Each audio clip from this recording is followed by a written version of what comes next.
Assalamualaikum warahmatullahi wabarakatuh. Halo, saya Nisa Nisa.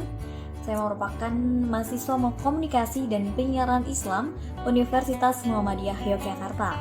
Pada kesempatan kali ini saya akan menyampaikan resume video yang telah saya pelajari beberapa pekan yang lalu dari mata kuliah Prophetic Leadership, dan di sini akan membahas mengenai sistem kepemimpinan tiga sahabat Rasulullah SAW, yaitu Khalifah sebagai pengganti kepemimpinan Rasulullah.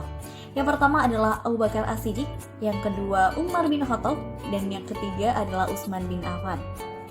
Yang pertama adalah pembahasan mengenai Abu Bakar As-Siddiq ya. Beliau dikenal seseorang yang memiliki karakteristik yang lemah lembut dan sangat dermawan. Beliau dikenal sebagai sosok yang sangat dicintai oleh Rasulullah dan dikatakan sebagai manusia terbaik setelah Rasulullah SAW. Kepemimpinan Abu Bakar ini sebagai khalifah yang pertama singkat tetapi banyak sekali prestasinya. Tingkat influence dalam dakwah ini memiliki jangkauan yang besar, sehingga banyak sekali orang-orang yang masuk Islam karena dakwah dari beliau.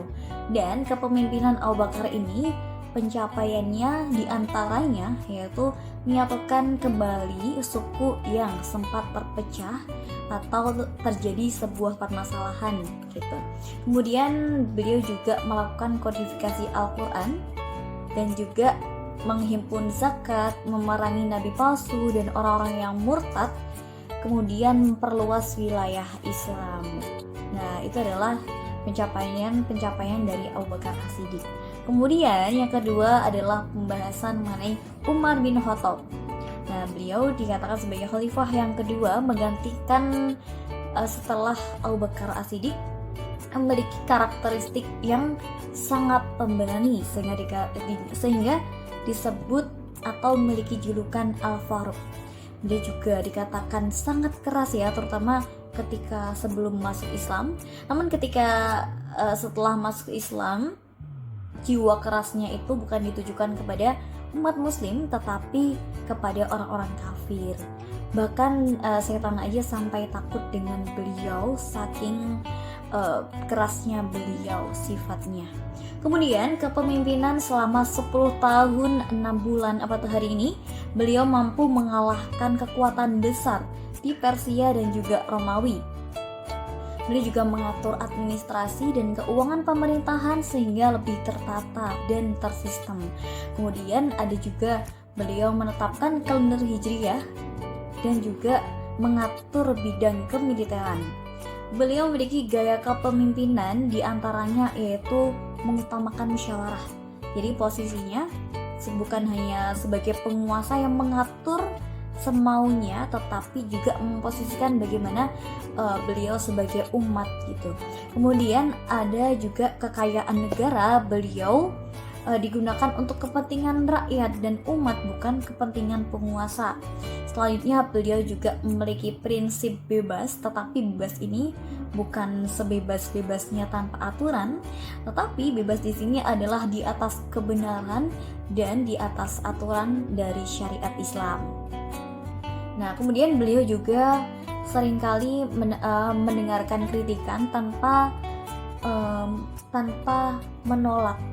Beliau selalu menerima kritikan siapapun itu dengan lapang dada dan selalu terjun langsung kepada masyarakat. Kemudian yang kedua adalah mengenai kepemimpinan Utsman bin Affan ya. Beliau ini dikenal dengan karakternya yang lembut, kemudian kalem, pemalu dan juga tenang.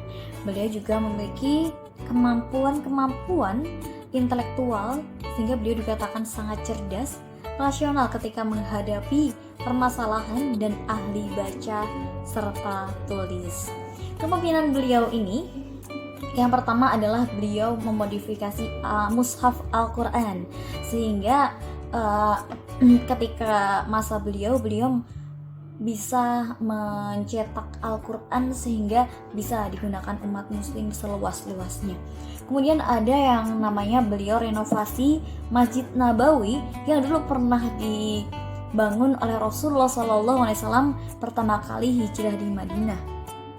Kemudian beliau juga membentuk angkatan laut dan juga melakukan perluasan wilayah Islam, di antaranya ada Khorasan, Armenia, Tunisia, Rai, dan juga Azerbaijan. Nah, begitulah resum singkat yang bisa saya sampaikan pada kesempatan kali ini. Kurang lebihnya mohon maaf. Semoga ada kebermanfaat yang bisa didapatkan. Terima kasih. Wassalamualaikum warahmatullahi wabarakatuh.